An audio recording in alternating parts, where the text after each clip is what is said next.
SP जो वॾो मथो ख़राब है बिजार खान।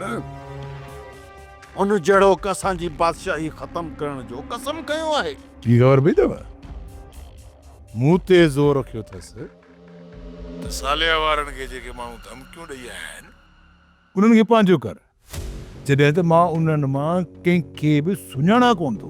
मूं पाण खे घटि करे उनखे लाइन ते आणण जी कोशिश कई, पर हू वरी बि शहरोज़ जो मंगणो टोड़ण जी ॻाल्हि विच ते खणी आयो आहे। खान बहादुर साईं तमामु बि हाणे हिन छोरीअ जी पचर खणी छॾियो। ख़बर बि अथव त इहा चोरी तव्हांजे हवेलीअ जे शान मुताबिक़ नाहे। ॿियो त एसपी सां इश्क जो चुटो त वरी अलॻि लॻल अथसि। ॼाणा थो बिजार खान, ॼाणा थो त इहा छोरी न असांजी हवेली जी नोह बणजण जी क़ाबिल आहे ऐं न ई वरी शहरोज़ खान जी घरवारी। पर आऊं ॿिनि टिनि ॻाल्हियुनि में फाथल आहियां।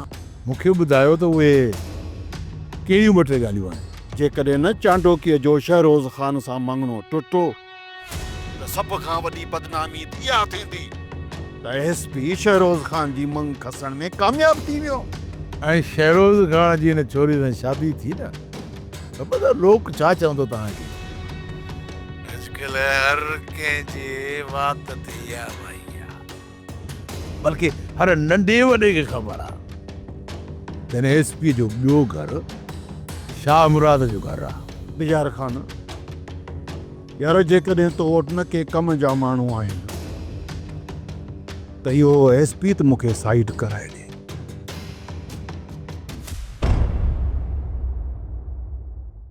शमशू तू चरियो आई छा? खान बहादुर खे तो को मामूली माण्हू सम्झो आहे जो चौकीदार खे फोन करे ऐं घर जा हाल वाल वठंदो। जॾहिं इंसान ते मुसीबत ईंदी आहे न त पोइ कुझु बि मुमकिन थी सघे थो। तू तकड़ बि पंहिंजो गेटअप करे वठ, बाक़ी जेके मसला आहिनि उन्हनि खे मां पाण संभाले वठंदसि। स्वीट हार्ट थोरो सुख सां त वेण ॾे वरी नानो डायनीअ जा थोरो मर न, हाणे जल्दी तयारी कर पंहिंजी। मूंखे त इहा ॻाल्हि सम्झ में कान अचे त तूं हिन खान बहादुर खां तलाक करे वठंदी आहे। यार एॾी तकड़ छाजी आहे भला शमशू? जी लालच जी धूड़ पाती आहे, कुझु मिल्कत मेड़े त वठां न, कुझु ज़मीन पंहिंजे नाले ते त करायां ऐं उहे बि पाण हिन हवेली में आसानी सां मिली त सघूं था। भला मुंहिंजे नाने खे हिन हवेली अचण खां केरु रोके सघे थो? अहिड़ी ॻाल्हि ॿुध, जेसि ताणी इहो शेरोज़ बिलो ज़िंदा आहे न मिल्कियत जो अधु आनू तुंहिंजे हथ में कोन अचण ॾींदो। शहरोज़ जो तूं इन पंहिंजे दोस्त एसपी खे नथो चवीं इन निभागे जो किथे बिलो त कराए ॾे। वेरुन जी वस्ती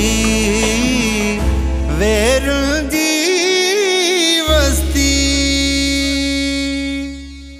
सब्सक्राइब कयो असांजो ऑफिशियल YouTube चैनल सिन टीवी HD ड्रामा ऐं वधीक अपडेट लाइ बेल आइकन खे क्लिक करियो।